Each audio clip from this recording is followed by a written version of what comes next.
السلام علیکم سامعین کرام، A to Z all in one channel میں آپ کو خوش آمدید ہے۔ پچھلے کلپ میں ہم نے راجپوت قوم پر سا تعارف آپ کے سامنے پیش کیا۔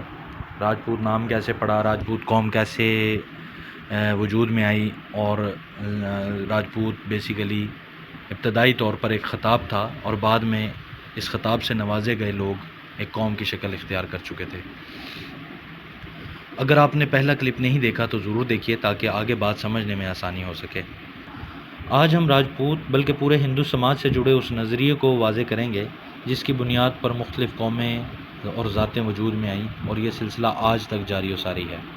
سامعین گرامی، سب سے پہلے ہندو کلچر میں طبقاتی تقسیم اور اس کے پیچھے کار فرما ایک فرسودہ اور لغو نظریوں کو سمجھنا بہت ضروری ہے۔ ہندو معاشرے میں 4 کلاسز یا طبقات ہیں، اور بالعموم لوگ انہی چاروں میں سے کسی ایک کیٹیگری میں یا طبقہ میں شمار ہوتے ہیں۔ ان طبقات کو سنسکرت میں ورن کہا جاتا ہے۔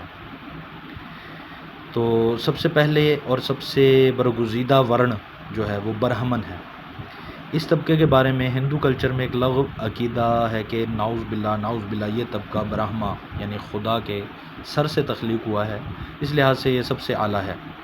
یاد رکھیے، ہندو معاشرہ ہمہ اوست اور یعنی پینتھیزم کے عقیدے پر ہے، اس لیے اس طرح کے لغو عقیدے اور اس طرح کی باتیں ان کے ہاں کوئی بڑی بات نہیں ہے۔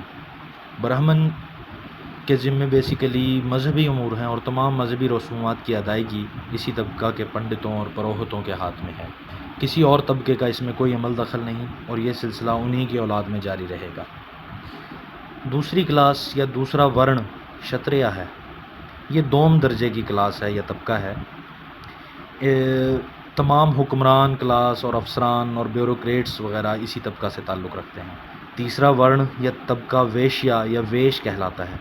اس طبقہ کے بارے میں ہندوؤں کا عقیدہ ہے کہ یہ خدا کے پیٹ سے معاذ اللہ تخلیق ہوئے، اور ان کے ذمے تجارت اور کھیتی باڑی جیسے امور ہیں۔ یہ پہلے دونوں طبقات کے تابع شمار ہوتا ہے۔ چوتھا طبقہ شودر ہے، شودر ورن بھی کہا جاتا ہے۔ ان کے ذمے مزدوری اور دیگر ملازمتی امور ہیں، اور نظریہ یہ ہے کہ یہ خدا کے معاذ اللہ قدموں سے تخلیق جو ہے وجود میں آئے یا تخلیق ہوئے۔ تو ان 4 طبقات کے علاوہ جو لوگ ان میں سے کسی ایک طبقے میں بھی فال نہیں کرتے یا مطلب نہیں گردانے جاتے ان میں سے کسی ایک طبقے میں، انہیں دلیت کہہ دیا جاتا ہے۔ یہ اصل میں وہ اچھوت ہیں جو اس معاشرے میں مشہور و معروف ہیں، انٹچیبلز بھی جنہیں کہا جاتا ہے۔ تو سامعین کرام، یہ وہ طبقاتی تقسیم ہے جس کی بنیاد پر ہندوستان میں مختلف اقوام وجود میں آئیں، اور نسل در نسل یہی سلسلہ جاری و ساری ہے۔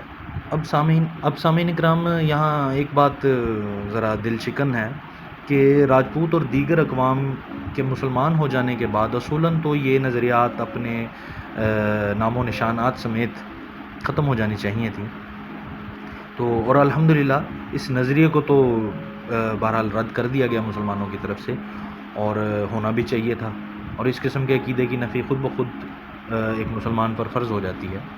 مگر افسوس کہ اس نظریے سے جڑے طبقاتی اور سماجی نظام کو ہم آج تک گلے سے لگائے بیٹھے ہیں، اور اس تعصب سے نکلنے کو ہرگز تیار نہیں۔